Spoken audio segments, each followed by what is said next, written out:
Welcome to fandom. তো চলে এসেছি আজকে আবার ইন্ডিয়ান ফুটবলের আপডেটের একটা ভিডিও নিয়ে। তো গতকালকে তো ট্রান্সফার আপডেট দিয়েছিলাম, তো আজকে সেরকম খুব একটা ট্রান্সফার আপডেট নেই।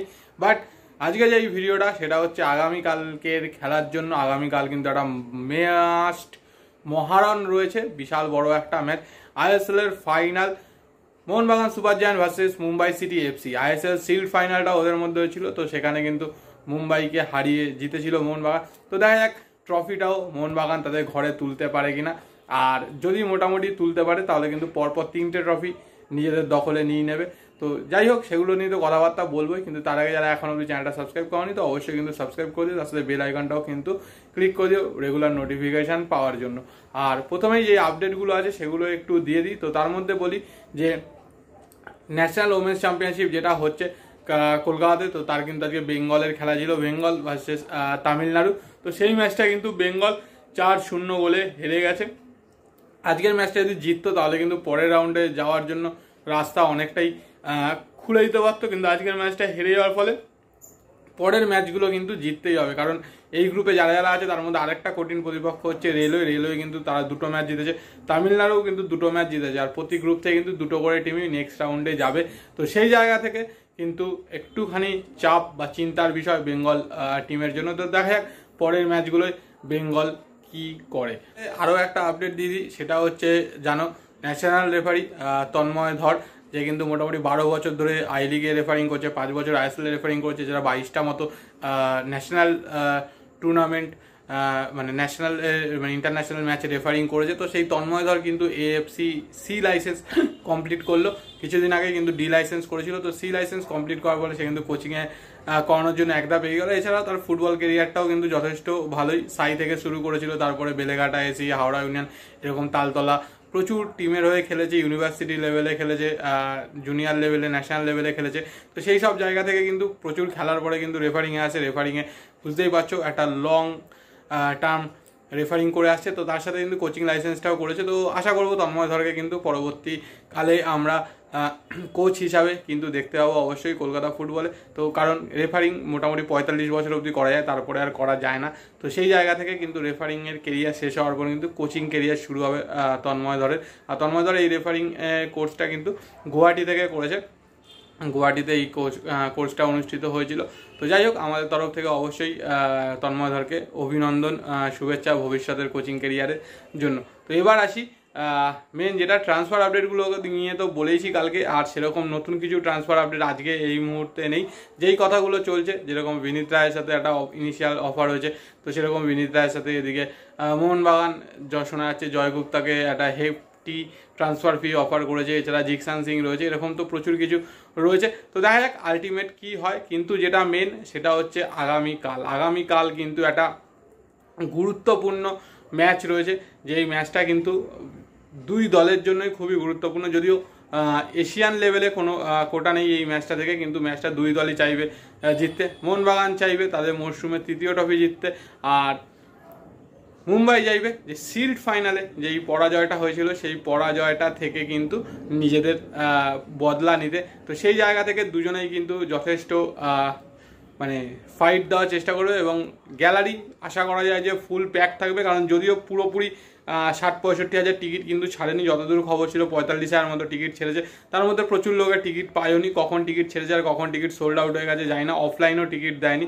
তো যাই হোক, এগুলো নিয়ে তো একটুখানি প্রবলেম বা একটু কন্ট্রোভার্সি চলবে, কিন্তু তার মধ্যে আশা করা যায় যে সমস্ত মোহনবাগান সমর্থকই কালকে মাঠে যাওয়ার চেষ্টা করবে, আর মুম্বাইয়েরও কিছু সমর্থক হয়তো কলকাতায় আসবে। তো সেই জায়গা থেকে কিন্তু একটা হাড্ডাহাড্ডি লড়াই, আর অবশ্যই দুজন কোচের কিন্তু ট্যাকটিক্যাল ব্যাটেল। কিন্তু যেটা ব্যাপার এই ম্যাচটার জন্য কিন্তু মোহনবাগানের যদি খুব একটা সমস্যা নাও হয় তাহলে, বাট যেটা প্রবলেম হতে পারে সেটা হচ্ছে মুম্বাইয়ের জন্য। কারণ মুম্বাইয়ের কিন্তু বেশ কিছু প্লেয়ার নাও থাকতে পারে আগামীকালকের ম্যাচে।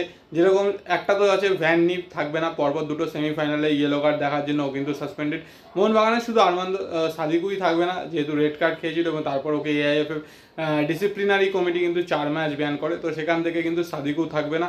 বাকি কিন্তু মোটামুটি সবাই থাকবে। কিন্তু যেটা সমস্যার বিষয় দুই দলেরই, যেটা শোনা যাচ্ছে আকাশ মিশ্রার একটু চোট রয়েছে। কারণ দেখেছিলে গোয়ার সাথে সেকেন্ড লেগের সেমিফাইনালে কিন্তু আকাশ মিশ্রা ফার্স্ট হাফে সাব হয়ে যায়। তো সেই জায়গা থেকে এখনও শোনা যাচ্ছে রিকভারি করতে পারেনি, তো আকাশ মিশ্রা থাকবে না। তো সেই জায়গা থেকে লেফট উইংটা কিন্তু অনেকটাই মোহনবাগানের জন্য ইজি হয়ে যেতে পারে অ্যাটাক করার জন্য।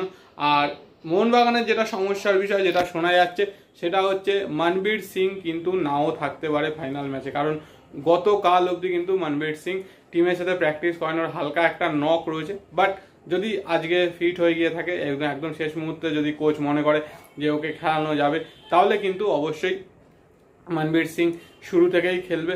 যেটা সবচেয়ে ভালো দিক সেটা হচ্ছে যদি মনবীর নাও খেলে তাহলে কিন্তু সাহালকে পুরোপুরি কিন্তু পাবে, মানে একদম শুরু থেকেই কিন্তু সাহালকে ইউজ করতে পারবে কোচ হাবাস। আর অবশ্যই অ্যাটাকিং ফুটবল খেলবে আশা করা যায়, যেরকম আমরা দেখে থাকি হাবাস খুব একটা অ্যাটাকিং ফুটবল খেলে না, ডিফেন্সিভ ফুটবল খেলতে পছন্দ করে। কিন্তু শিল্ডের মানে শিল্ড জেতার ম্যাচটাতে কিন্তু দেখেছিলাম যথেষ্ট অ্যাটাকিং ফুটবল খেলেছিল। তো সেই জায়গা থেকে আশা করবো যে হয়তো সেই অ্যাটাকিং ফুটবলটাই খেলবে, খুব একটা ডিফেন্সিভ খেলবে না, কারণ অবশ্যই যেন মাঝমাঠে কিন্তু দুজন অসাধারণ প্লেয়ার রয়েছে, আর জনি কাউকো, তার উপরে দিমি, আর অবশ্যই যেহেতু সাদিকও থাকবে না তো কামিন্সকে দিয়ে শুরু করবে। আর ডিফেন্সে কিন্তু হেক্টর ইউথসেকে দিয়েই শুরু করবে, তার সাথে আনোয়ার আলী। তো সেই জায়গা থেকে কিন্তু খুব একটা সমস্যা হওয়ার বিষয় না। বিশাল গেতো কিন্তু খুব ভালো ফর্মে রয়েছে। এছাড়া সাইড ব্যাকে একদিকে তো অবশ্যই যেহেতু 3 ব্যাকে খেলছে সেই জন্য কিন্তু সুভাশিস বোসকে দিয়ে শুরু করবে, যেহেতু ওয়েলিস্টান আর মনবীর উইং হাফ হিসাবে বা উইং ব্যাক হিসাবে এসে সাপোর্ট দেয়, সেরকমও কিন্তু দেবে। কিন্তু অনেকে জিজ্ঞেস করতে পারে যে আশিক কুরুনিয়ানকে এই ম্যাচে পাওয়া যাবে, কিন্তু বলে রাখি আশিক কুরুনিয়ান টিমের সাথে প্র্যাকটিস করলেও আশিক কুরুনিয়ানকে কিন্তু পাওয়া যাবে না, কারণ আশিক কুরুনিয়ানের ইনজুরিটা কিন্তু এখনো পুরোপুরি মানে ইনজুরি ঠিক হয়ে গেছে, বাট ও কিন্তু 90 মিনিট খেলার জন্য এখনো অবধি ফিট নয়, জাস্ট টিমের সাথে যোগদান করেছে, টিমের সাথে প্র্যাকটিস করছে এইটুকুনি। তো সেই জায়গা থেকে কিন্তু আশিক কুরুনিয়ানকে পাওয়া যাবে না।